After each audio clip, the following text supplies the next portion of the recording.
Tinubu approves 15% import tax on petrol and diesel. What you need to know and why this matters.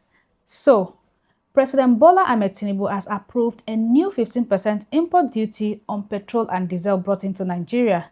The directive issued 21st of October 2025 instructs the Federal Inland Revenue Service and the Nigerian Mainstream and Downstream Petroleum Regulatory Authority to start enforcing the new tariff immediately. The idea is pretty straightforward.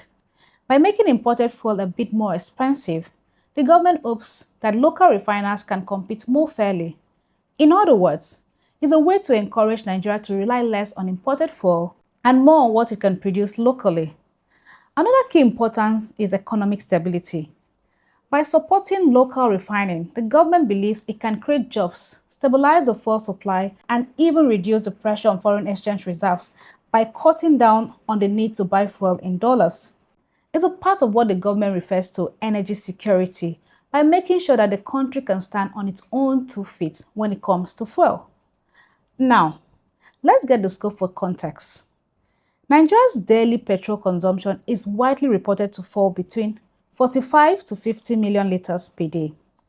Out of this, the Dangote refinery currently provides about 20 million liters daily, which is roughly 40% of our national demand, and is still not operating at full capacity.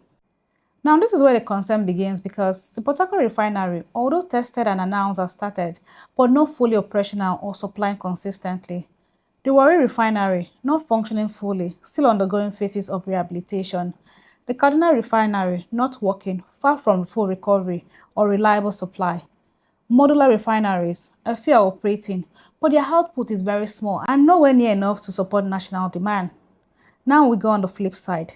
This 15% tax will add about 99 naira per litre for landing, and that means the cost of diesel will go up.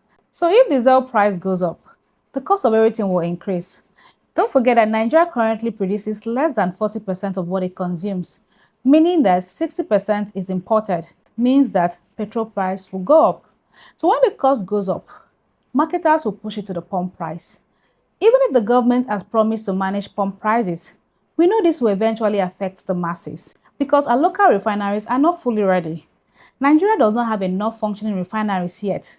So if we had tax imports before our refineries are ready, what it means is that we might be experiencing shortage of fuel because if imports reduces, the local supply will not be enough. We also have a possible risk of monopoly. Right now, Dangote is a major source of locally refined fuel. If imports reduce and other refineries are not ready, one company may control Nigeria's fuel market.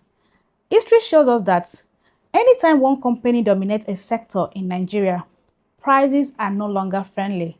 So the question is, if Dangote has a breakdown, goes on maintenance, or cannot supply enough, what happens to the whole country? In the end, we need multiple refineries working, not just one. We don't want a situation where one refinery shut down becomes a national disaster.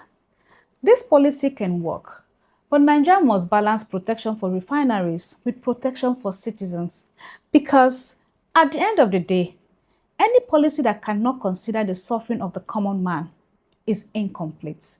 It's a truth at a time. Take care and have a nice day.